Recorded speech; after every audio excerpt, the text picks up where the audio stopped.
Bid preparation. Tender notice. Depending upon the value of a proposed tender exercise, it will be necessary to advertise the requirement to ensure there is sufficient competition and opportunity for potential tenderers to know about the tender.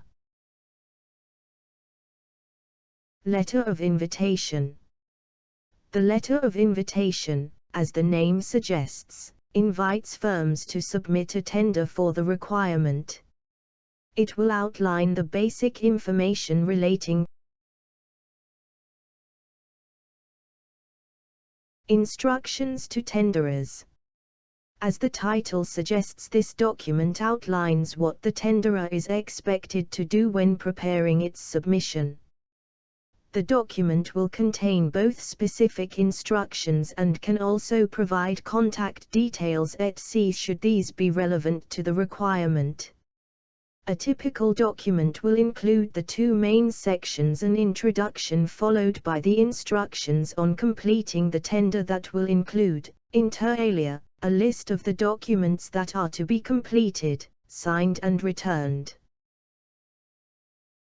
Tender conditions. This document will provide more detailed instructions on how the physical tender documentation should be submitted.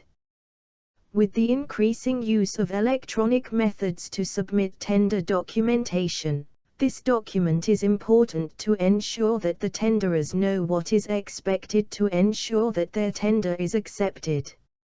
Also, where there is a limit on the size of attachments allowed through your institution's firewall, this should be clearly stated. While this has been suggested as a separate section, its content, form of tender. The form of tender is a covering document prepared by the institution and signed by the tenderer to indicate that it understands the tender and accepts the various terms and conditions and other requirements of participating in the exercise. Conditions of contract. All contracts, regardless of their value, will be subject to standard terms and conditions of contract. The function of the conditions of contract is to spell out the rights and obligations of the parties to the contract. In some instances, depending on the requirement, it will be necessary to have additional special conditions that cater local conditions and technicalities. Specifications. Goods and services must be described in a way that contains the information necessary and sufficient to ensure that the correct item is purchased. There must be room for competition by avoiding references to an individual manufacturer's product.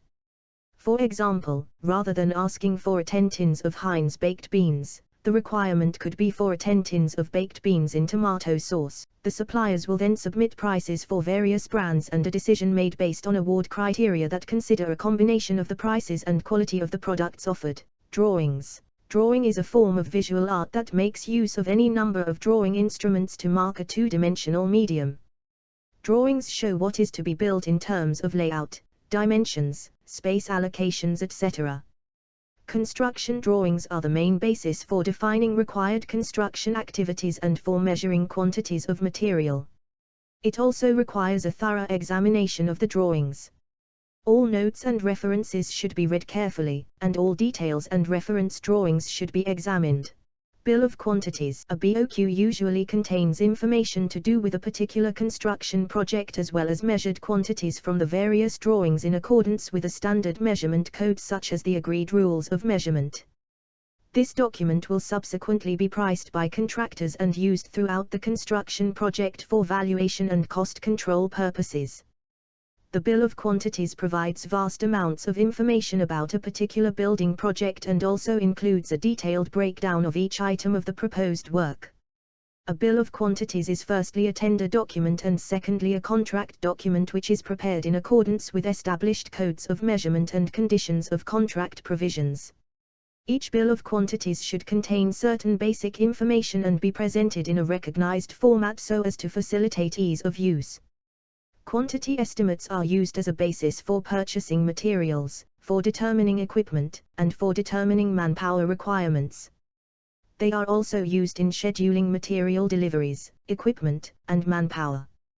Because of this widespread use, accuracy in preparing quantity estimates is very important. Thank you. Powered by Lakshya Engineering. Subscribe my channel.